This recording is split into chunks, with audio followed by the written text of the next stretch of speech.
Welcome to Leapcast. I'm your host, Dr. George James. Leap stands for leaders, entertainers, athletes, and performers. And I'm on a journey to connect with high achievers and highlight their unexamined human moments. Tune in to learn how these high-achieving Leap individuals were able to reach their greatest potential, face their most difficult challenges, and embrace the human moments that helped them along the way. If you want to get the episode highlights directly in your email, then head to theleapcast.com right now to subscribe. Hey everybody, welcome back to Leapcast. It's your host, Dr. George James, where we talk to leaders, entertainers, athletes, and performers. I have an amazing guest today, a good friend, an amazing person out there just doing such great work. She has so many companies, so many businesses, I can't keep count. She's just doing wonderful things. We got Dr. Brandi, Dr. B. Thanks for joining me today. Thank you. Thank you for having me. Looking forward to our discussion. Yay. So, part of what we do for this podcast is we love to start off by learning a little bit more about you and your journey. And actually, we kind of stay there for a little bit. Okay. We call it our Leap story. And so as you share with us the work you do, before we even dive into that, tell us about how your journey started, as early as you want to be, as early as you want to go, so we can learn a little bit more of how you got to where you are. Okay. Wow. Let's take it back. So I would say, for those who don't know, I am that typical quintessential millennial, 80s baby raised to humble beginnings, which is a cute way to say a little broke. Some of those years were a little rough there. But, the values that were instilled upon me, from my mom was education is a great equalizer. Make sure that you go to school, do well in school. And I really became this overachiever pretty early in life, on the track team, in orchestra, student government president, honor roll. That was the thing for me. That was the thing that I could control. And that's what my mother, always encouraged me to do. Good grades in Jesus will get you through pretty much about anything in my household. That's so, right. Combo. Okay, the combo. And so I really, internalized that and graduated from high school to, go to college, got my bachelor's, my master's, my doctorate before the age of 30. And the truth of the matter is I graduated feeling pretty empty, feeling pretty unfulfilled. And, I kind of went back to my mom and had this conversation, education, was that the thing that was supposed to, we do that, we follow all the rules. The millennial generation, we were told, hey, do good grades, work hard, go to college, get the degree. And a lot of my friends, graduated and couldn't even get jobs in their own industry because of the recession. Yeah. That was kind of around the corner. And so I really had to do some reflection and say, why is it that for everyone else, my accolades and all of my achievements and accomplishments mean so much, but why do they not mean that for me? And so I tell people I was suffering for something called perfection, and that book is coming out soon. This is not, and I have a degree in psychology, but this is not in the DSM, okay? Right. This is my own term, but, particularly as women too, we can tend to pretend like everything's going well on the outside and we don't feel fulfilled, on the inside, and they're not going well, but we fake it for everybody else, because when my friends would introduce me, it wouldn't just be, oh, here's my friend Brandi. It would be, here's my friend Brandi, and she's in a PhD program. It was all of those other things. And so I had to really take a hard look and say, without all of that, who are you? Mm-hmm. And I was like, oh, and that hurt.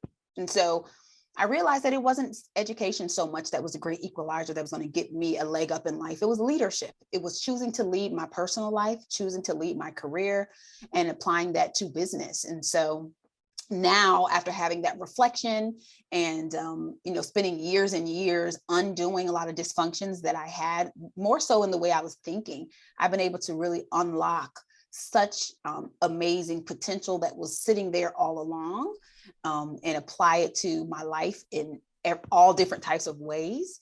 And yeah, so that's the best. I'm going to stop there. I know I'm going to dig. So I was going to tell everybody, look, we already know Dr. B is going to drop some gems from the beginning to the end. So I want to go back to some things you said. First, I will come back to faction, right? A future book to come. So we're going to get back to that one. But I really resonate with the thought of education being the key. Because as most people have known, like, I come from a really great, strong Jamaican family uh, where they didn't. I saw That's the flag. right. I didn't want to let them know we had the Right. Look, I Jamaican had to drop. connection. Look, we got all these I don't have connections. my We got to let them flag know. up. They know I rep my flag all day, every day. Yes. And I love that part of my background and how, the thought of being smart, working hard, and just doing more for the family because of what they had to go through, at least for my family. Mine And too. when you talk about graduating with your doctorate degree before the age of 30 and feeling empty, I'm like, ouch. Uh, Yeah. and I can imagine so many people feel like, they've done so much. Maybe they now have money, or maybe they have that degree. Maybe you finally bought that car you wanted and can Yes. still feel empty. Can you just talk a little bit more about that phase of your Sure. life of doing all of the things you thought you were supposed to do and feeling like this ain't it? Yeah, absolutely. I mean, I think at the end of the day, my identity was tied up in those things I was doing. And so, in a weird way, I grew up in a household similar to what you described. And for me, my mom was an encourager, almost an over encourager, right? And so I can come and write the paper. She's like, "Oh, you can do better than that." I'm like, "Well, I can't." She's like, "Put the extra oomph on it. I got the oomph." I'm like, You got it, "Okay, girl. Go challenge ahead. accepted." Exactly. And so, handwrite, handwrite it, rewrite it, because gotta Mm, be, and it's like, ooh. So, but what that did, and there's so much positive that came out of that, yeah. that like is amazing. But the downside of that was, as I grew into adulthood, I created an identity subconsciously where I'm not good enough. Whatever I do actually doesn't, it's not good. I can always do better. When sometimes you have to just say, like, that's the best I did right now. It's not Mm-hmm. perfect. So this perfectionism was what I started with, which we know what that is, Yep. right? Yep. But it got dark into perfectionism. And so, when you're in perfection and it, and you're like, okay, yeah, I got a little issue. Like, hi, my name's Brandi, and I'm a perfectionist. Like, but Welcome to the club. welcome to the club. But Right. when it transitions into that, what I'm calling perfection, see, now I'm performing for everybody Yeah. else. Now I'm literally consciously pretending to be someone else. Why? Because I don't want people to say how ungrateful I am. You complaining you got a PhD. You Yeah. complaining you got this girl, and I'm like, I hate all of it. So Mm-hmm. my identity was wrapped up. And so here's the catch though. When you're walking around being fake like I was, everyone around you, or a lot of folks around you, are just as equally as fake. So when I went through the process of being authentic, finding my authentic voice, not just going along to get along, actually having an opinion that was maybe against everyone else in my group, people dropped like flies. Like, I just Mm-hmm. was like, okay, this is where and so for the people pleasers, which I'm not a people pleaser at all, but for those people that are stuck in people pleasing and perfectionism, you just discovered that you were today, what that looks like is doing, not being your allowing yourself, not honoring yourself. Yeah. And this is where I had to really, where it really got real for me was, sure, when it shows up academically, that's one thing. Okay, it may show up in your life, but it was showing up in my business, in my personal and private relationships. And part of it was my fault. You have been pretending to be a person. And so people, they don't like you anymore. And quite frankly, there are relationships that you don't even want to be in anymore because Mm-hmm. you're changing. And so that transition and the courage to transition to my real self was probably the toughest thing. I could imagine. I mean, Yeah. like everything that you're saying takes so much self-awareness Yes. and then willingness to make the necessary change, which is not easy. And as I mentioned about my own family, for me, I thought that at one point I wasn't living up to the perfection, right? I wasn't, Yeah. like I changed in college from wanting to be a medical doctor Me to going to too. psychology, right? So like, Oh, oh, did I do it wrong? yes. Am I so like? And then like I now really got to level up if I'm going to change. And then like I Yes. had some setbacks and it was my educational process. Like unlike you got your a doctorate before 30, I got mine after. And like, Right. am I too old getting it? Right. So all these things that were like tied into how I show up. Yeah, And it takes a lot to be able to release some of that.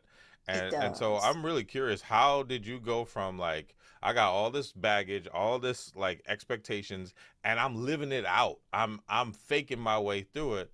How did you make Yeah, that it's change? bad.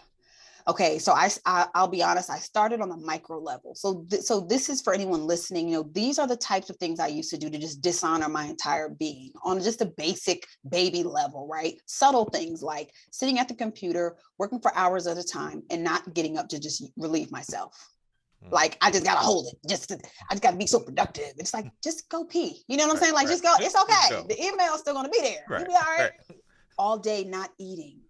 Mm. And when people, oh, how was your day? Girl, I didn't even eat today. That was like a badge of honor. How was Trophy. your day? It's like, first of all, I am nutritious. Like my friends will be like, I actually am very well fed, well rested.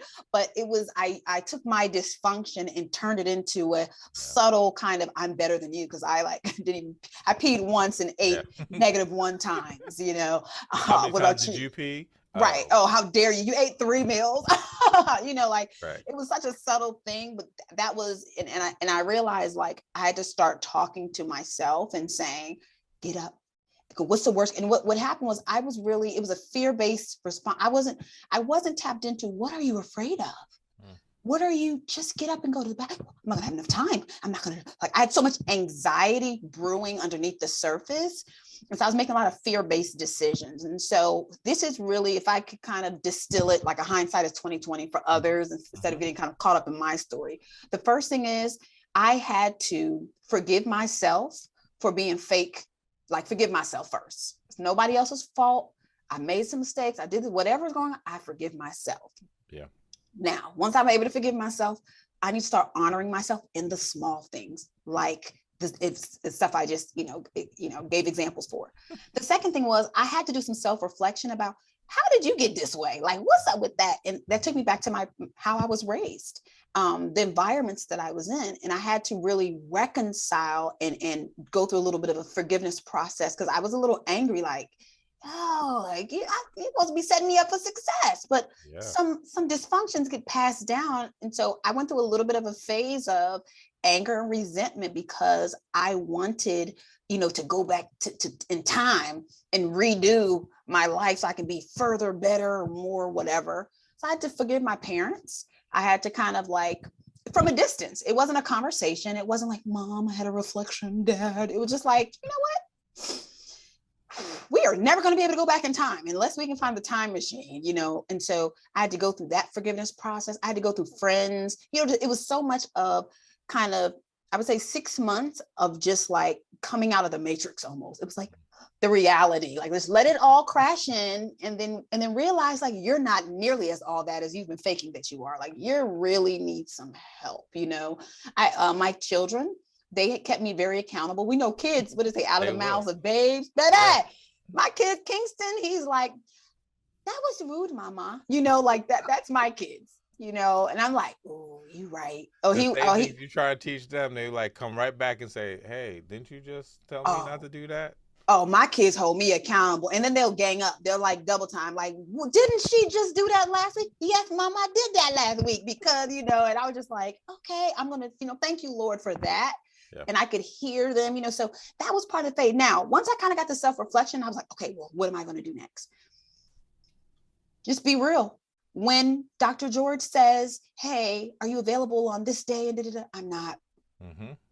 Instead of worried about, I'm available, I don't want to let him down because he's done so much, because I'm not available. Yeah. And what you do when you show up authentic, you actually attract relationships that are really mutually beneficial. People that honor you back and say, that's okay. When are you available? I understand. Mm-hmm. It was amazing. So, I think part of it is, there's a quote that I really love. It says, man, of course, I feel like I need to Google it now, but it says something like, be willing to surrender what you are for what you could become.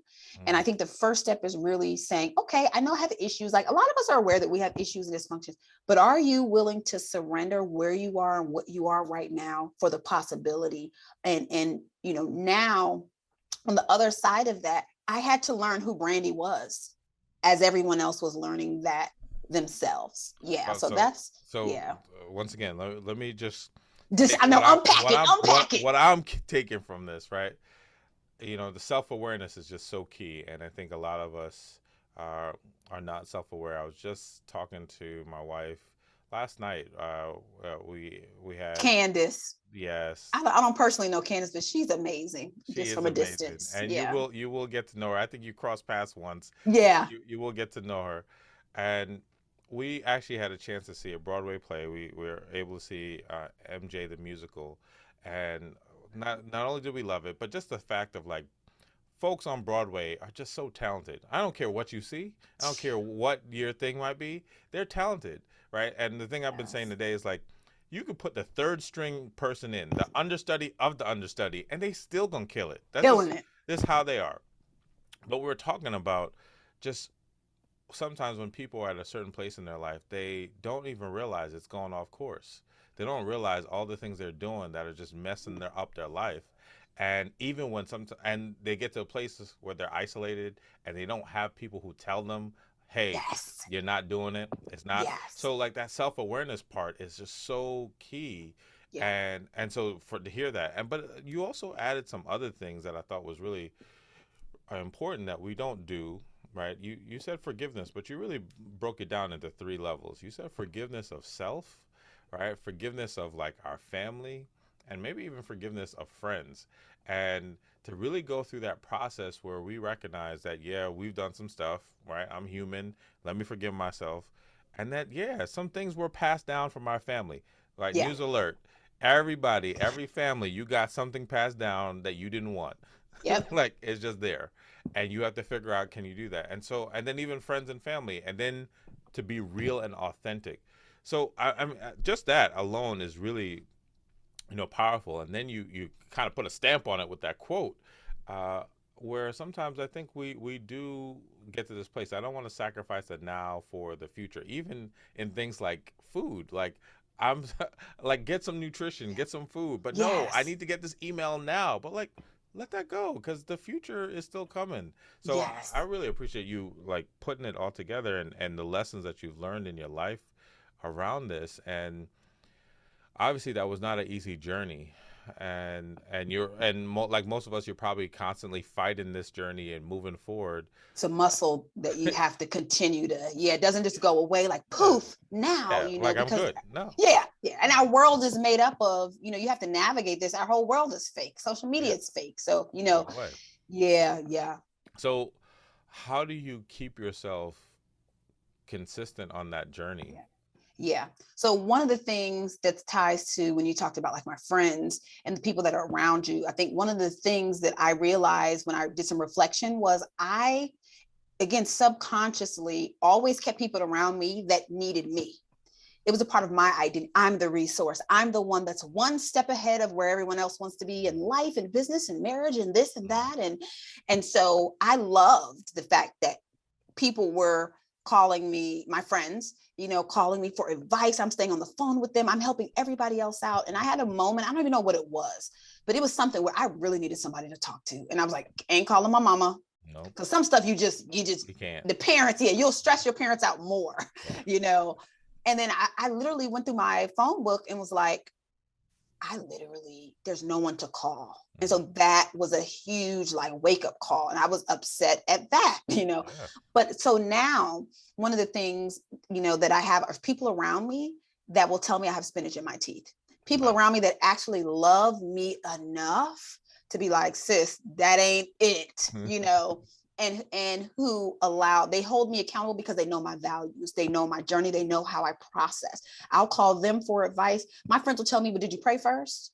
Because I know that's one of your values. So before you call me frantic, go to the Lord. The Lord's better than all of us. See what he told you to do, then hit me, So that's the first thing, is make sure your circle and your network can actually, number one, models and mirrors some of the values that you have, and that you set up relationships where not everybody, but a few people can hold you accountable when they see you backsliding, as the church would say, So that's the first thing. And I think the second thing are just living one of the things that I wake up every day grateful to God for waking me up. It's a new day. It's a new opportunity. But I really had to kind of sober up and realize that every day I wake up is a new opportunity, but also one less opportunity in life, period. Like it's like we lose an opportunity every day that we wake up. And so once I kind of sobered up, I said, I really need to live a life that honors all of the experiences, the mistakes, the people, the friend.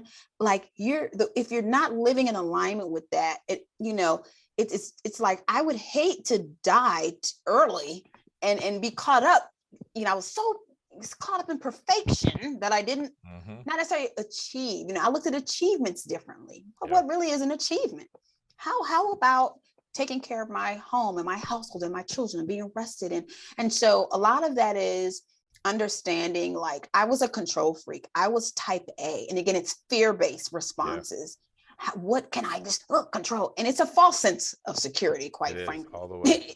Like it makes you feel better, but literally the sky can still fall down at any moment. Like, and what are you going to do? So, and it was a very, very, and I hope people get this, the right way I'm going to say, but it was like a very baby God complex.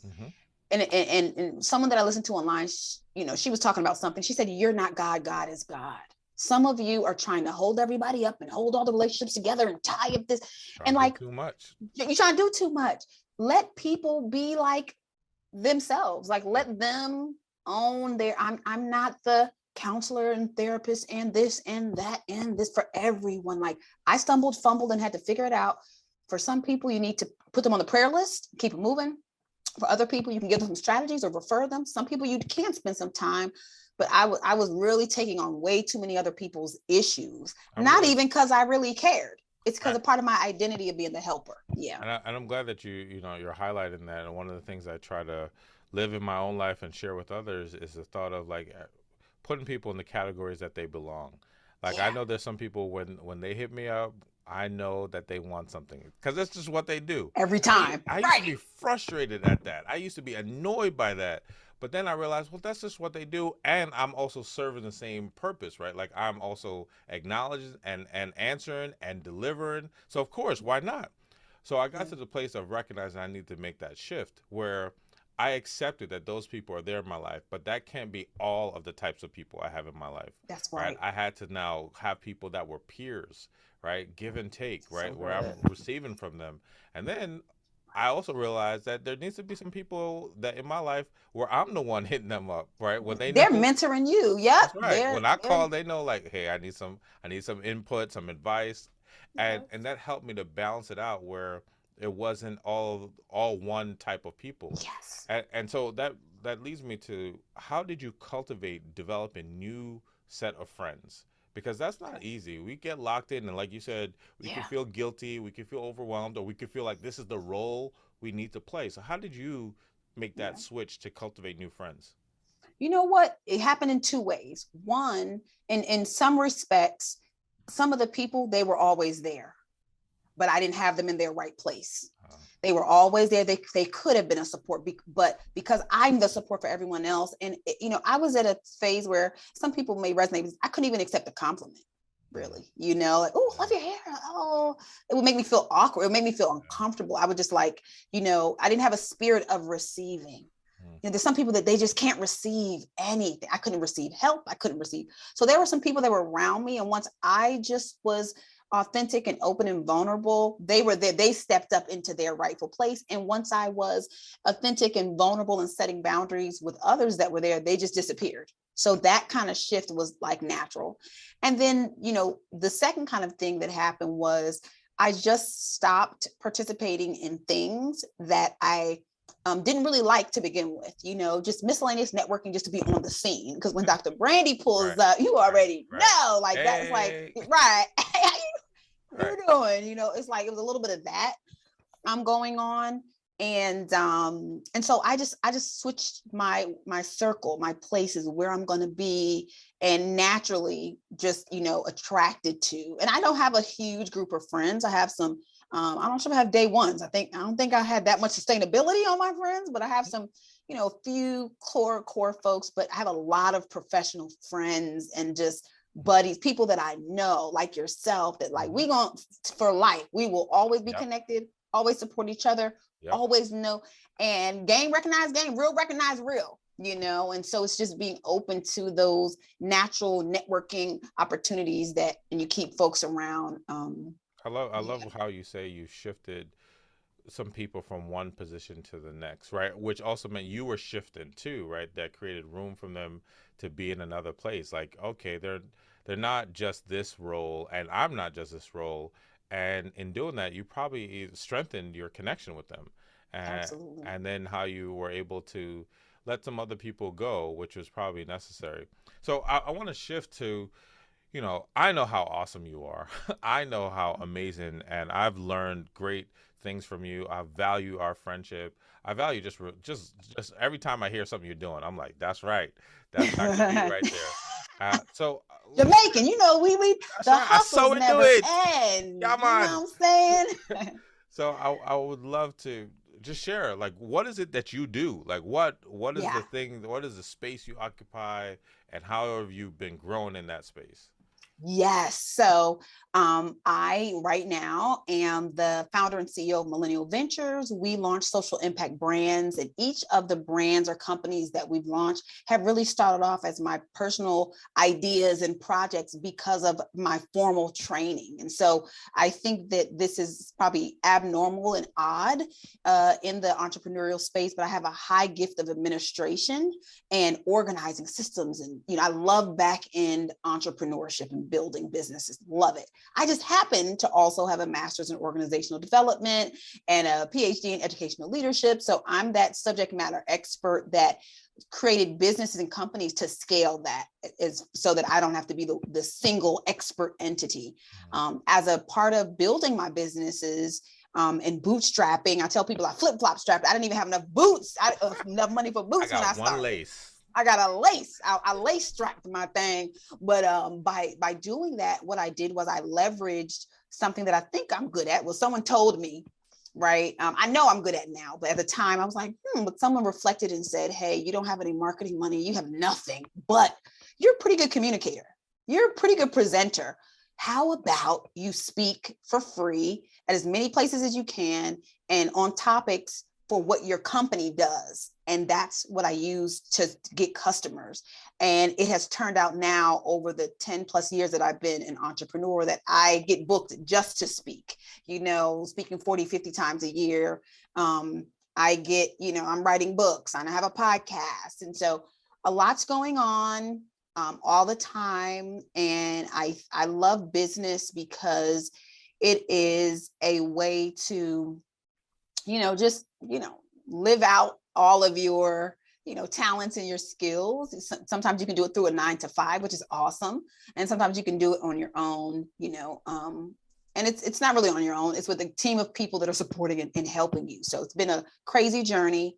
One thing I'll just add 30 seconds is, a lot of people do not know that I was working full time as an academic advisor, pregnant with my daughter, and she was born with some special needs. I went back and emailed my supervisor on maternity leave saying, hey, no daycare center will take my daughter because she has some special needs with feeding and some other stuff.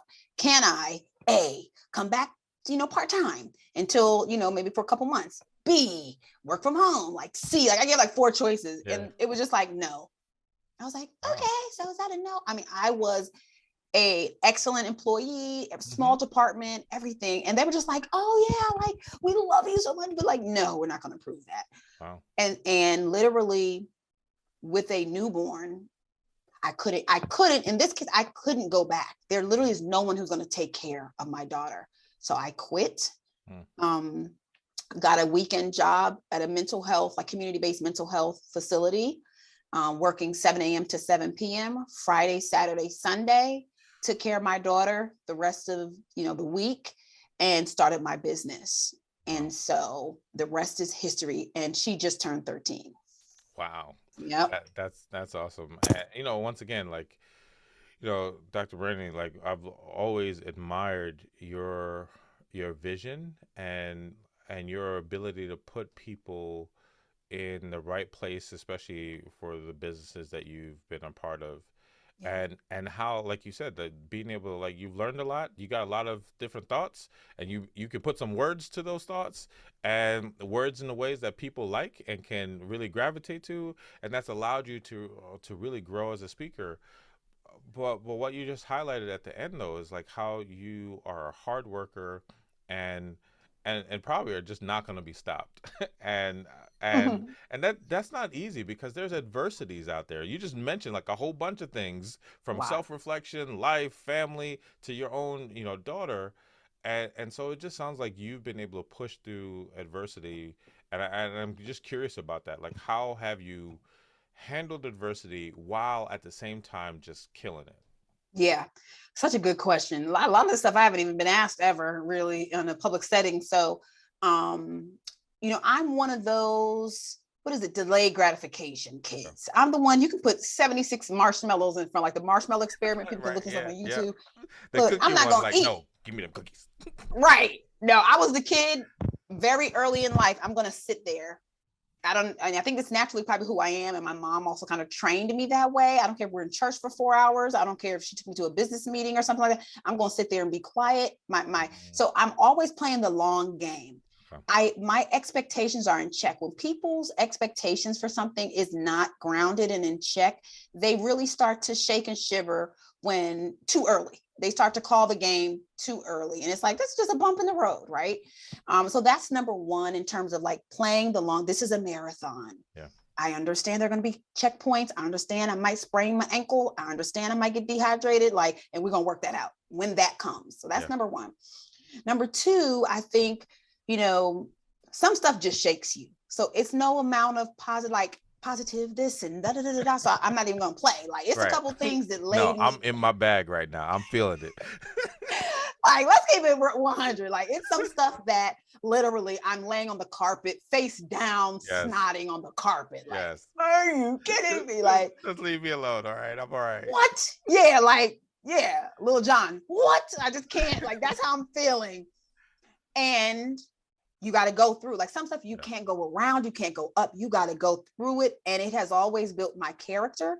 It has always sobered me up. That's the best way I can say it, sober minded, like, hey, so those are blessings, even though sometimes there's pain, sometimes it's a loss, sometimes things are traumatic, but at the end of the day, you come out of that, if you give yourself time to heal, like, okay, with some perspective, and you're like, I don't want to go through that again, but like, I made it.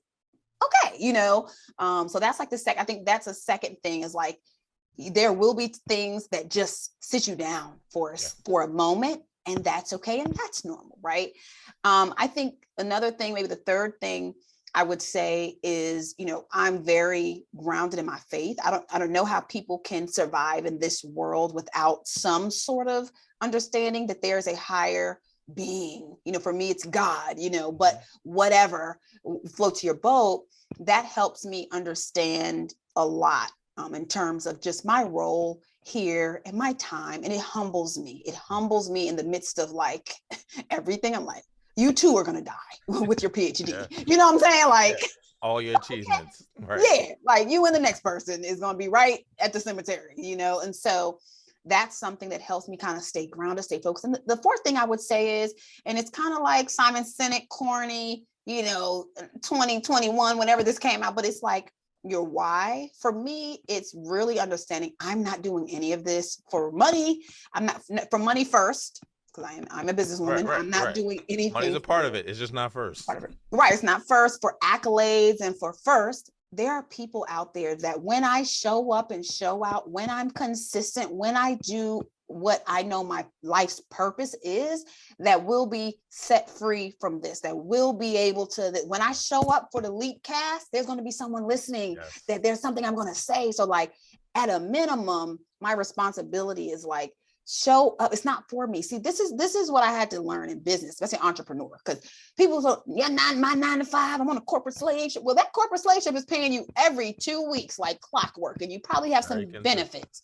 That doesn't mean that there's, any, it doesn't mean that the dysfunctions aren't issues, right? But as an entrepreneur, especially the first couple of years, and even now, it depends on the season that you're in, it's nerve-wracking sometimes. Mm-hmm. And it's ups and downs and stuff that doesn't go right, and contracts, just stuff that all the time.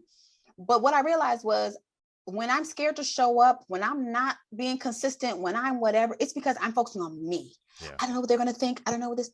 When I have to focus on them, the people that I'm serving, I'm like, let's go. I care more about them, not even more, but I care differently for the masses and for others than even myself. So those 4 things I think are, longevity, faith-based, it's going to be ups and downs. Stay connected with your purpose. Make sure you're not doing anything just to be doing it, because it gets old after a while. If you don't have that why, those are the things that kind of keep me focused. Those 4 things, I mean, it makes sense, right? Of how you continue to raise the bar while dealing with the adversity. And, I love the long game. That makes so much sense, right? Because some of us are, like you said, instant gratification, and we miss it.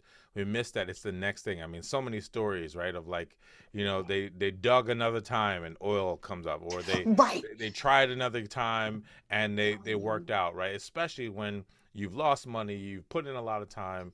That's just so important.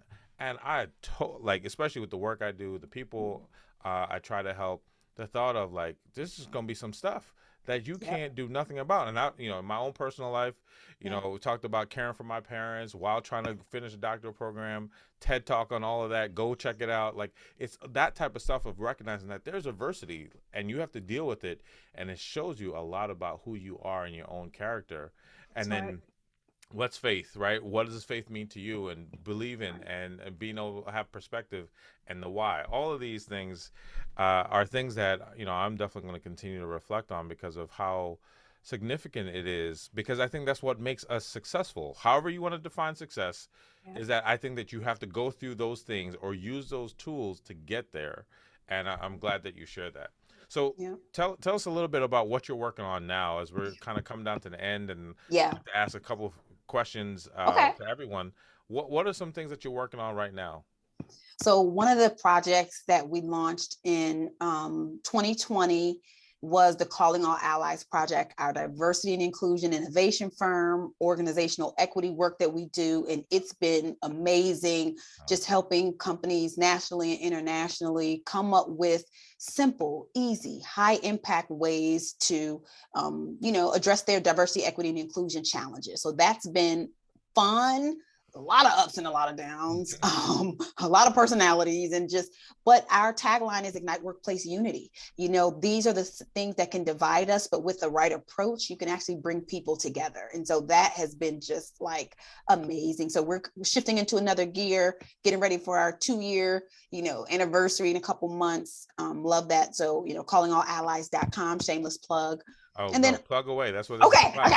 Plug away. And then on the personal side, on the Dr. Brandi side, I'm launching into podcasting, and I'll be taking some notes from you, but I have 2 podcasts. One is the Diversity and Confusion podcast, where I can be a little more tongue in cheek with some of my perspective and thought leadership around diversity and inclusion. Mm-hmm. So we have 1 season for that, and we are working on season 2 and 3 as we speak. And then the Leader-ish podcast. So, one of the things I shared with my story earlier on was that education for me, I realized, was not necessarily the great equalizer leadership was. And so I'm distilling all of my leadership perspective, bringing some guests in, and it's really for the millennials. Like, it's really for my generation who said we play by the rules. What's going on? We've experienced 2 recessions in 10 years, and and things like that. So helping them navigate, that's what's going on. Yeah.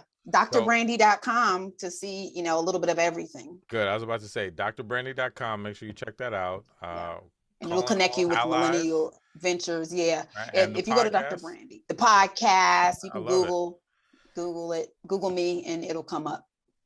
I love it, and a whole lot more will come up when you Google Dr. Brandi, because she's awesome. She's out there, and some of this, she's also been humble, right? Like she's worked with really top level companies, companies that you hear about, names that she's been affiliated with them and Yeah. supported them, and even companies and names you don't know, companies on the coming up and Yep. working on that, right? So she's been able to do that, and I know that she's also been a amazing person for people who are trying to develop their own craft and their own business by working with her throughout this time. So, as they say, don't sleep on Dr. Don't B. sleep. She out here, Yeah. she's doing some great things.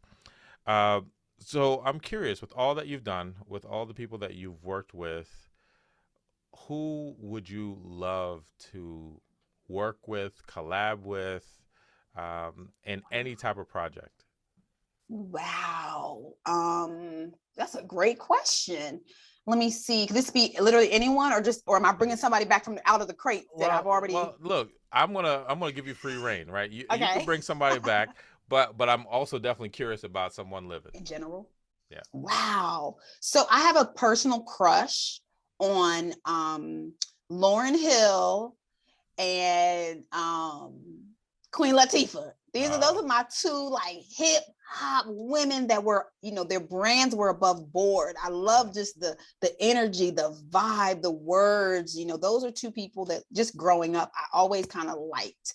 And so I would love to, I can't and tell that can you. still happen too. Oh, absolutely. Now that we've said it on the Leapcast, Of my God, course. you never know. That's right. Okay. Dude, we're putting it in the atmosphere. That's right. But there's something we're working on, a unique, I can't really give it away, but a media-based project, media technology company that we're launching at Millennial Ventures. And there's an opportunity, whether it's on the investment side or some other partnership where Flavor Unit Entertainment, which is Queen Latifah's brand. I don't know. I know Lauryn Hill is represented by someone, but I would love, just if it was a huge, idea up there, I would love to collaborate and yeah, that's what I would say. I like that. Super high level. And I think, once again, just recently, just thinking about like what they have done. I mean, I was thinking about Lauren Hill actually last night, and just like, man, she's done a lot, she's impacted a lot, but there was so much more, and So still much feel more. like there's so much more she could do. Like in Uh, 1 year, one album, like 1.5 albums, she yes, just went there and just shut it all the way all the down. way, Like, all the way, and yeah. people still rock that album, and Yes. even and then with Queen Latifah, like I was just thinking about her recently too, of like she finds a way how to stay relevant and reinvent Yes. herself, and she's still like from music to TV to movies, Yes. like she continues to do that, and not a lot of people can do that, regardless of race or gender. Not a Yep. lot of people can really do that. So. She Uh, does. She does it well. She's really mature. Like just over the year, you just see the progression. yes. And yeah, Dana. I feel like I know her. That's right. These are That's my. my. Hey, she used to. I grew up in Hackensack, New Jersey, and she used to have a Let's spot in go. Hackensack. So I never crossed paths, but I'm just saying. I'm just saying like that. We might be like 2 degrees separate. We need to Right. figure this out. We'll do a mock up on the whiteboard. I feel Well, like we it's gonna closer happen. than we think. Two Yeah. last questions. Okay. What does mental wellness mean for you?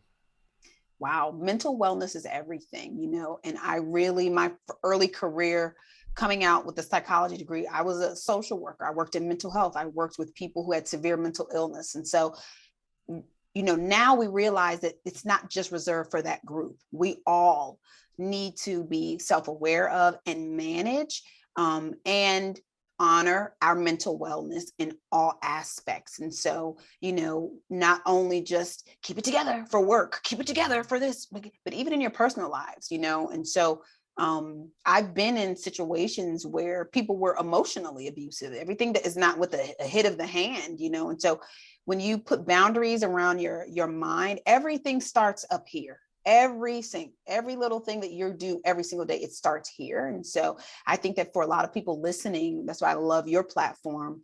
When you're able to be self-aware and care for your mental wellness, it really opens up so much opportunity in life, not just to for business or for making money or whatever the case may be, but just to enjoy the time that we have here. Our time is limited. Our lives are going to go by pretty fast. And so our waking hours that we have, we want to be able to enjoy the little things. We don't want to be tormented, because I've experienced anxiety. I experienced depression actually for quite a couple years. And man, you can't even enjoy a sunny day, Yeah. And so for that piece, I think mental wellness is really, it's the most important thing really, to us living successful and honorable lives. I appreciate you sharing that and how it integrates, right? And as you said at the beginning of this, right, how you can have all those things and still not feel satisfied or like you've done anything. And I think like the intersection of achievement and mental wellness can be a huge thing. Yeah, overachievers. We need to do a overachievers deprogramming boot camp. All the way, Okay. yes. Man, that's a hard group. I'm a recovering overachiever, but man, Actively recovering, yeah, yes. And yes. every now and then when I try to do something else, I'm like, okay, why am I doing this? Am I All doing this right, because I'm trying to be an overachiever, or is this part of the purpose? I gotta figure out. gotta figure it out. Yeah, yeah. So, last question I like to ask people is, what mental wellness advice would you give to your younger self? And that could be as young as Wow, yesterday or any other time in your that's past. good. I would actually say, slow down, slow down, sit down. Just breathe. I spent a lot of time where every waking moment I was on the phone doing work, something with the kids, something with I never just sat down. And when I did, the TV's on, the radio's on. It's just like sit, slow down. Yeah. That's it. Like, and it's so much like now I appreciate the slowdown. I love my kids, they can't stand it. I'm like, it's a rainy day today. You know what that means? I'm like, I'm putting my robe on. I'm doing, it's like I make that as an excuse to just like bring it down a notch. So I would definitely say slow down. And when you slow down, sometimes all the things you're trying to achieve, or many of those things, will actually speed up. You'll get perspective. TD Jake said something like, going nowhere is not even as bad as going fast in the wrong direction. So some people are going fast, you're moving, you're doing things, and it's a hamster wheel. You're not actually making any progress. You might as well just stop you Yes. know yeah. That's really really powerful because I as you said that, I think about how sometimes when we slow down, things just kind of like click, right? Like sometimes we were just moving so fast that we didn't really, the thoughts, the feelings are there, but they didn't have a time to really kind of simmer and come together. Yeah, And then you slow down and it just works. Or you catch a moment with, yeah. and I know how much like family is important to you and friends, right? Like when you slow down, you catch moments that you might have missed just kind of zooming by. you know, Mm-hmm. Dr. B, look, I really appreciate you being a part of the Leapcast. And as I just mentioned, like, I know you as a person. Your character is amazing. Your integrity is off the Yeah. charts, and the work you do in the world is just so great. And that I know you're Thank also you. committed to family and those around you. Mm-hmm. And so everybody, please go check out drbrandi.com, right? Yep, The yep. podcast, Calling All Allies. And before we end, I don't know if there's anything else you want to say before we end today. Wrap up. The last thing I want to say, I want to honor you. You are, I think, breaking many barriers and just showing up as a Black man in a space of, when you talk about mental wellness, when you talk about you being on Good Morning America, and just all of these things that you're doing as really, just, don't take this the wrong way, but you just a regular average. People want to let themselves off the hook from being great because they put others on a pedestal, and you literally have been opening doors, breaking ceilings, barriers, when it comes to how Black men are perceived, the expertise you're giving in terms of mental wellness that a lot of us don't usually see from a Black male, and a Black man. And so shout out to you, because Oh, thank you. it's been great seeing your journey. And so all the light and all the shine, we need that, so we can start to normalize a lot of the things that you're talking about. Our community needs that. So I'm gonna end on that note. Well, no, I'm um going to say thank you. And I yeah. appreciate that. That does mean a lot. And it is a part of my purpose and my mission. And, before I start crying, I'll say that like I know, and I don't have anything wrong with crying. Uh, Yeah. I, Yeah, me neither. uh, it is a part of what I feel like is what I'm supposed to do, and I'm Yeah. grateful for those opportunities, and I'm grateful that along the way it's allowed me to have some really amazing connections and friendships like the Yeah. one that we have, and we got a part 2 to our friendship, so I'm looking forward to catching up and We have digging to. deeper in some stuff. And so Yes. thank you, Dr. Brandi, for being a part of Leapcast, and everybody check her out and check all the things that she's doing as we move forward with all the things that we're doing here on Leapcast. Thank you. Wow, what an incredible ride we just went on with another great member of the Leapcast community. I appreciate you listening and hope you got some tangible value from the episode. Please let us know what you think by leaving a comment, rating, and review. As always, please don't forget to subscribe wherever you listen to podcasts. This is Dr. George James, and I'll see you next time.